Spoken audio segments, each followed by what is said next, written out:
Prepare to be shocked, because Netflix's The Twits is not your typical family-friendly animation. It's a boldly bizarre, beautifully grotesque ride into the twisted world of Roald Dahl's most peculiar characters. But here's where it gets controversial. Is this the kind of ugly, beautiful storytelling families are ready for?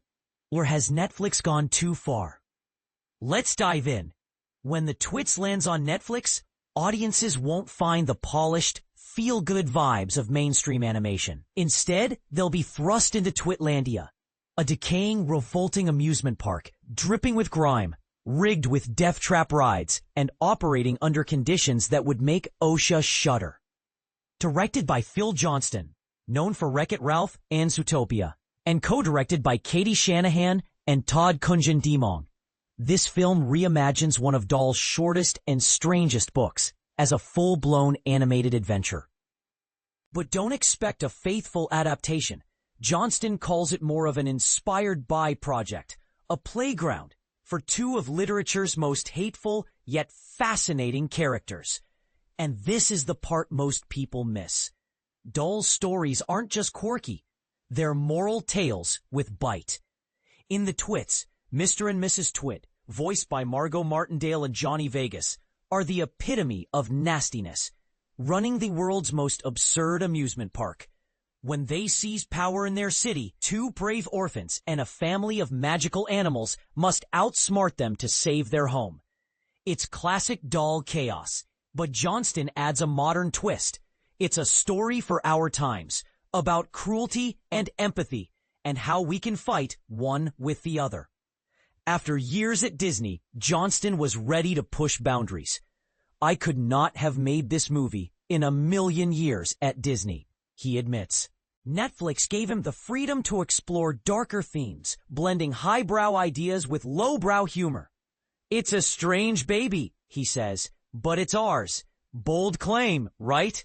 But is this the future of family animation or a risky experiment? Visually, the film is a masterpiece of the grotesque. Production designer Rami Sava and the team created a world that's ugly but cinematically attractive, leaning into chaos. The Twits house, for example, is built from stolen televisions, refrigerators, and even entire trucks of junk. It's disgusting, but also kind of beautiful, Johnston notes. I wanted it to feel alive, like a living, moaning creature. The sound design, inspired by David Lynch's Eraserhead, adds to the eerie atmosphere. The characters themselves are a study in contrasts.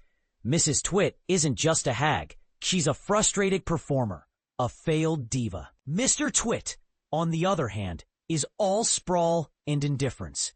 Their designs, shaped like an upright triangle and its inverse, tell their stories without a word. The animators nailed that balance between grotesque and gorgeous, Johnston says. But does this visual daring enhance the story or distract from it?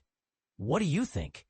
Amid the filth, there's warmth, especially in the orphanage scenes, painted in gentle pastels. Dahl's world is mean, and kids are small in it, Johnston says, but they find family, people who choose to love them. It's a sanctuary in a cruel world, a reminder that warmth matters. Behind the scenes, the film's three directors, Johnston, Shanahan, and Deming, worked seamlessly, each bringing their strengths.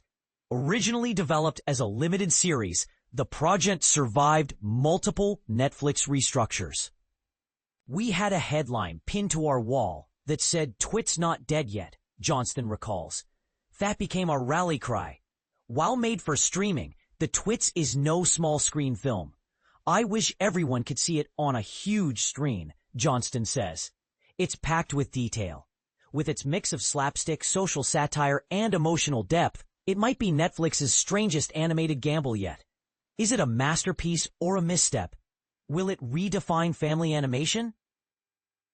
Or is it too weird for the mainstream?